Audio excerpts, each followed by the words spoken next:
Are your goals for this school year focused on what you'll teach or on what students will be able to do in the target language? Well, in this episode, we're talking about goal setting for you and your students in a way that's centered on language proficiency and not just on study habits or behavior.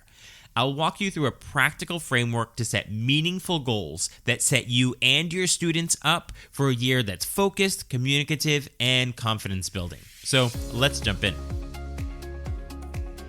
Whether you're planning your first lesson or celebrating your 20th year in the language classroom, I understand exactly where you are. I'm Joshua Cabral, and I'm also a language teacher in my 29th year of teaching. Now, I also have the opportunity to support schools and teachers all across the country who are working towards increasing proficiency and building confidence in their students. This is the World Language Classroom Podcast, with over 200 episodes of practical strategies tested in real classrooms just like yours and mine. So let's jump in. Vamos, allons-y. Hello, my friends. Bonjour, mes amis. Hola, mis amigos. Welcome to the World Language Classroom Podcast. I am Joshua Cabral, and thank you so much for spending this time with me as we are well underway into our new school year. And we're going to talk about setting goals and proficiency goals for ourselves and for our students in the classroom. And last week, I did a whole episode on students understanding proficiency and making sure that what can be this very abstract, jargon-laden concept of proficiency, we make that understandable for students, that you can use it in the classroom. And I talked about creating a path to proficiency wall that you can reference with students. And as we look at our goal setting today, it is going to be focused on students understanding their proficiency. So if that is something that you haven't done yet with students and you haven't listened to the episode from last week, I purposely did it there so you have it and you have it to reference. So make sure that you go back and listen to that episode if you haven't already, because it really complements doing the goal setting with our students here. So when we do our goal setting, it is really a way to start the year with clarity and direction for students, but also for teachers. And I've often been in schools, either working with teachers in schools or in my own schools where I teach, where students create goals for themselves and then teachers create goals, but it's usually based on a collective goal for the faculty or something that isn't so student-focused and something else you need to do. But what I would like to do here is combine both so that these goals that we are creating as teachers, they're to help our students meet their goals. So they're not one and the same, but they definitely go together and they're not separate. Where there's teacher goal setting and student goal setting, this is collective goal setting to get to that same objective in the end. And there has been a shift in what I call the behavior-based goals, which is I'm going to study more, I'm going to do my homework, to more proficiency-based goals where I can describe my daily routine. And years ago, I had a student who had once said or wrote that I want to be fluent. And I remember thinking, okay, that's admirable. Or I think it was a parent maybe who said that their child had said that. That was their goal for the year, that I want to be fluent. And I was like, oh, that's great. Sure. Admirable. But is it achievable in 1 year or in one semester? Not really. And that was the moment when I remember thinking to myself, I need to guide students into setting goals that they can see themselves actually reaching and then using them. And having this, I'm going to be highly proficient, although they wouldn't have said proficient, they would say fluent. Everyone loves to say fluent. It is a goal they will eventually be able to reach, but in the time we have together in our educational institutions, getting them to progress on that path towards proficiency that will get them to that fluency is really where our focus can be. And when we break it down and students have those achievable goals, that's where the motivation comes from. But if it's just the goal of, I'm going to be highly proficient and fluent, they're not going to have those goals along the way that are going to be motivational for them. So I remember having that conversation and thinking, okay, we need to have this goal be something that's achievable for this year, but also to have students believe and see, because it's the reality, that what they're able to communicate at the novice high level or the intermediate mid level is true communication, and they can communicate a lot at that level. And they don't just have to say, oh, I'm fluent, and it's not until I'm fluent that I can have a conversation or read something. But there is a lot you can do with language before you get to that level. And that's where having a clear path to proficiency, where students can see what they can do with the language and base their goals on that, is going to be where that motivation comes from. So with our student goal setting, which typically happens early in the year, and then we revisit as it goes through the year, we want it to be focused on can-do proficiency. So this is things that they can do with the language. And it's really important to set this up in a way where students create this ownership over it, and they're motivated by it.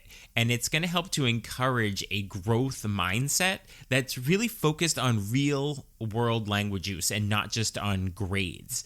And so that they're seeing that, yes, I got a B plus, or yes, I got a B or an A, but what can I actually do? What does that A represent? What does that B minus represent? So it's not just focused on the letter grade, but on the actual things that they can do with the language at that proficiency level.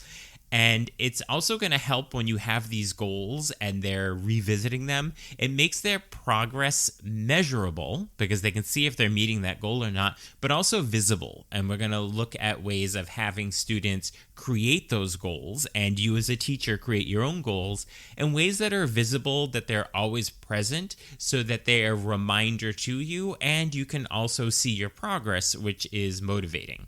And when I do goals with students, and what I recommend is that you break them into two parts. And the first one is the SMART goals. And these are very common. We've all heard of SMART goals, and it's an acronym where the S stands for specific, so make sure your goal is specific. The M is measurable, so it's not just do better, but what is the actual thing that you can measure that you are doing better. And then the A is attainable, so it's a realistic goal. It's something you could actually do in the next 3 months. And then R is realistic, so that goes along with the attainable, that you're not just saying, I'm going to be fluent, but it's realistic. What could you do?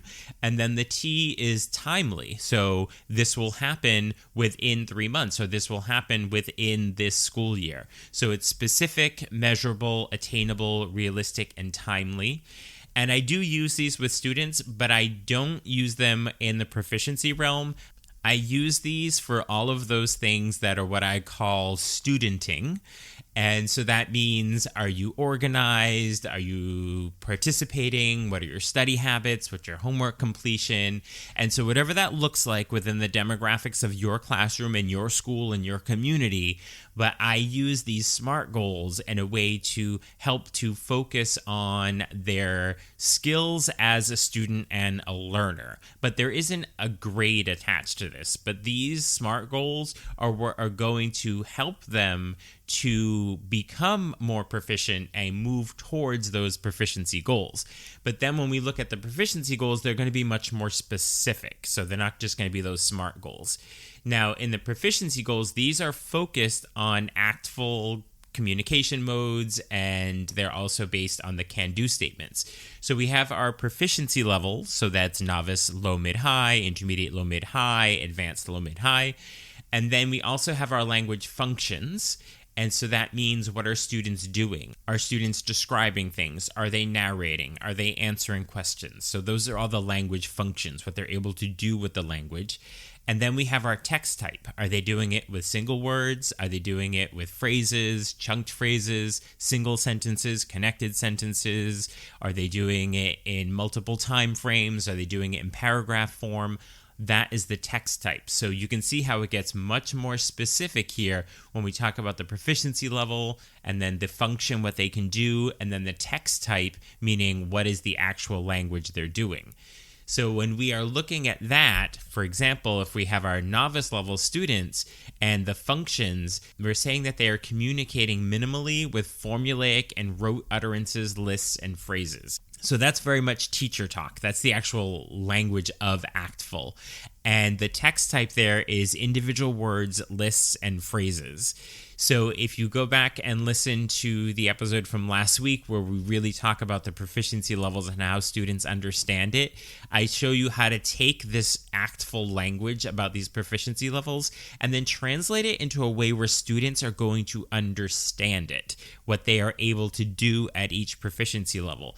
And once they have that, whether they're novice, intermediate, or advanced, then they can look at what's that next sublevel. If they are novice mid, what's novice high? If they're novice high, what's intermediate low? If they're intermediate mid, what's intermediate high? If they're intermediate high, what's advanced low?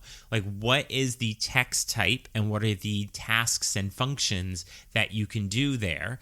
And that's what their goal will be. So whatever the next sublevel is. So it's not just from novice to intermediate, but novice high to intermediate low, so that you are doing these sub-levels as their way of doing their goals as students that are proficiency-based. So listen back to last week's episode, and that will really help to make sure that your students understand their proficiency level so that when they are writing their proficiency goals, they can be really clear and concrete. So using the can-do statements, that's really what's going to help students and you as the teacher benchmark the progress on the proficiency scale. Because these can-do statements, they are a really effective way to students to set those really measurable, specific, and concrete goals that are achievable. Like going up a sublevel is achievable. The first step is always to determine where the students currently are on the scale or on the proficiency path, and then to make goals to get to that next proficiency sublevel. So they can say things like, I can by mode. So I can say, or I can understand when I listen, I can read, I can write. So they start with where they are now. Like, I can write lists, I can write single sentences, I can write multiple connected sentences. And then their goal is, so what I can do now, and then what I want to be able to do is whatever the text type and the function is of that next sublevel will be what their goal is. And I have a goal setting sheet for students where they set their SMART goals, which is more about their being a student and work habits, and then also their ACTFL proficiency goals. So if you go onto my website to wlclassroom.com/goal setting, so wlclassroom.com/goal setting, or you can find the link in the show notes as well, you can get the goal setting sheet that I use with students so that they can very clearly set out these goals for themselves. And it also has all the examples of what the different proficiency levels are, so you can use it with students. And it also does it by mode, so they are not just saying general goals, but my interpretive listening goal, my interpersonal speaking goal. And they're not always going to be the same, because their interpretive reading goal is going to likely be higher than their interpersonal speaking goal. So it's not just intermediate low is my goal for all the modes. As students work through each mode and they see what they're able to do, they will likely see that their goals are going to be slightly different, and depending on which mode that they are more comfortable with. And it's just natural that the interpretive listening and the interpretive reading will likely be a higher proficiency level than the spontaneous interpersonal speaking. So you can get that goal setting packet so you can work with students. And even if you're not using that, I would just recommend in your classroom that you have students set the individual goals by mode and not just a general goal, and to separate and have them do those SMART goals where they can focus on those skills for being a student, and then put the proficiency goals as separate to be really concrete about what those goals are.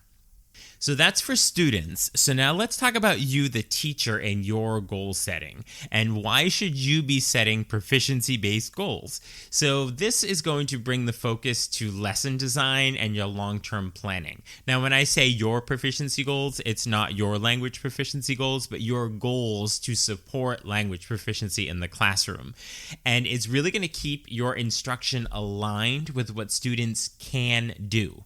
So it's not just I'm going going to do 2 units on this topic as your goal, but what are students going to do there? So this is going to help to prevent that drift towards a grammar-driven or disconnected activities by making the goals based on meeting your students' proficiency goals. And how are you going to be able to do that? And what I would suggest is each year, don't get overwhelmed with goal setting. I've been in schools where there's so many goals, and how do you keep track of them all, and who's doing the oversight of them?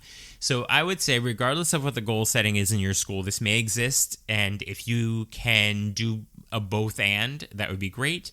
But just in terms of your own goal setting, I would say choose 3 areas and just focus on those areas, and then change it up. Next year, you'll do 3 other areas or 2 other areas. So for example, you could say, this year, one of my goals is about input. And you ask yourself, what kinds of language-rich experiences will I provide this year? So your goal might be, I will include 3 authentic texts per unit that reflect cultural practices. If you have not been using a lot of authentic cultural resources, make that one of your goals for this year. And not just, I'm going to use more authentic cultural resources, but I will specifically include 3 authentic texts per unit that reflect cultural practices. And if you didn't do it in one unit, okay, keep going, revisit that goal. I'm going to try to do one for the next unit.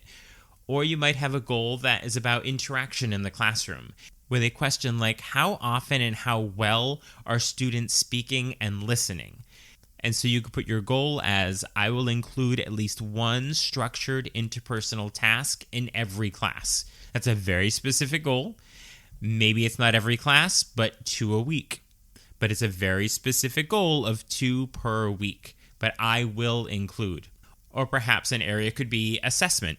You ask, how will I evaluate what students can do, not just what they know about the language? And you could put your goal as, I will use performance-based speaking assessments once per unit. So once per unit, very, very specific. But you can see that all of these goals, I will include 3 authentic texts, I will include at least 1 structured interpersonal task in every class, I will use performance-based speaking assessments. All of these are to support your students who have proficiency-based goals. So you as a teacher can help them meet their goals by creating your own goals that are based on proficiency. So a couple of suggestions for you as a teacher would be to write these goals in your planner or wherever that is, electronically or in paper form, or post it near your desk so that you see them as that constant reminder.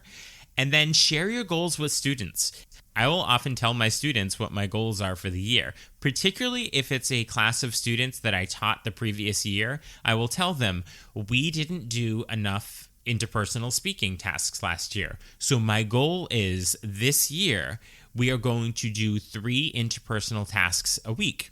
And I will ask them to help me to remember to do that as well in my planning. So involve them in it. And you can even ask them, what are some things that we could do more of in the classroom, and help them be a part of that goal setting process as well.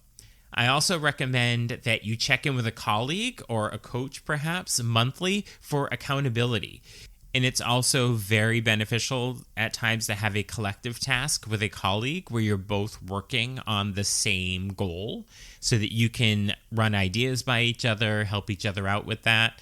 And maybe somebody is doing something in your school building, they do it really well, and your goal is to do it as well as they do, from what it looks like from the outside anyway. And so you can find opportunities to connect with them, to ask questions, to observe their class, so that you are continuing to learn from your colleagues as well.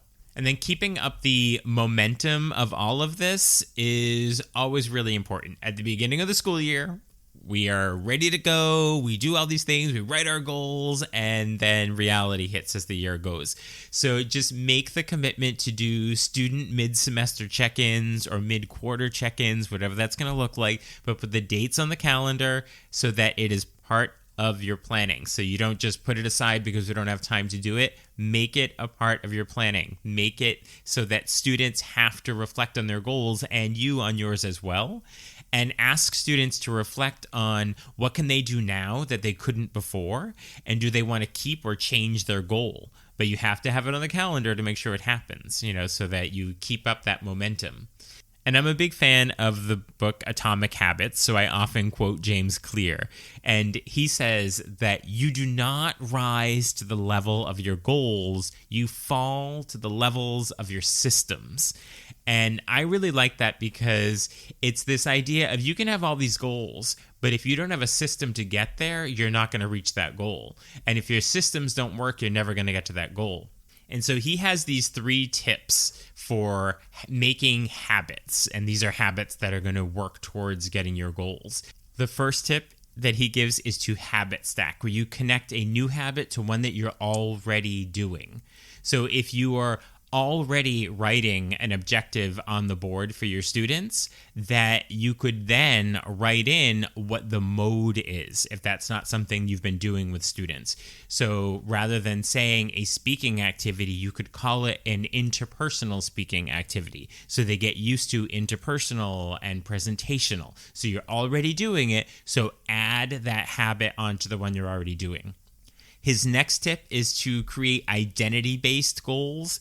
This is where you would think, I'm the kind of teacher who, so that it's your identity. So I'm the kind of teacher who builds student confidence in speaking.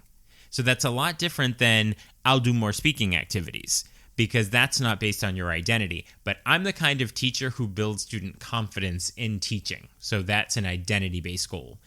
And then the third tip is to track small wins. So keep a Post-it tracker or a note on your planner where you tell yourself, I used an authentic text, or the speaking test was successful, or the quick peer feedback went really well, where you are consistently showing yourself that you are achieving these goals as you're going. So habit stack, and then identity-based goals, and then tracking those small wins.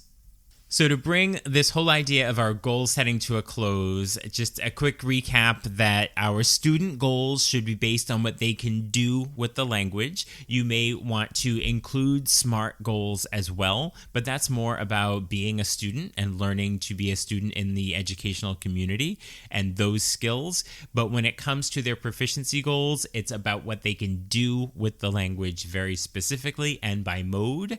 And your teacher goals should focus on specific areas and then change each year, or maybe join a colleague and work together. But then build consistent momentum with systems and not just intentions. And those systems are how you're going to do this regularly. And just build consistent momentum with systems. Put it in your planner to make sure you do it. Put the little notes around to remind yourself. Don't just make it intentions, but make it truly concrete goals that have a process to form habits that will get you to those goals. So specifically for student goal setting, you can get the student goal setting sheet that has the SMART goals as well as the proficiency goals. And that is on my website at wolclassroom.com/goal setting. And the link is also in the show notes. But then for you specifically, for your goals as a teacher, I would write one identity-based goal for yourself and post it where you plan. That should be your first thing. I am a teacher who, so that you are identifying yourself as a teacher who is going to do something for your students. So here's to a great year with lots of goals being met and then creating new goals to keep our momentum going. And thank you for all of the incredible work you're doing to help your students become confident, real-world communicators. And if you're ready to take the next step with proficiency-based teaching, you can always check out the many PD opportunities I've created. You'll find them all in the show notes or on my website. I'd love to work with you. I will talk to you soon. Bye for now. Thank you for listening. Be sure to follow or subscribe so you don't miss a single episode. And let's stay connected on social media. You can find me at WL Classroom pretty much everywhere. You'll also find lots of ideas, suggestions, and resources on my website, WLClassroom.com. Now stay curious, keep learning, and continue the great work you do inspiring and supporting your students.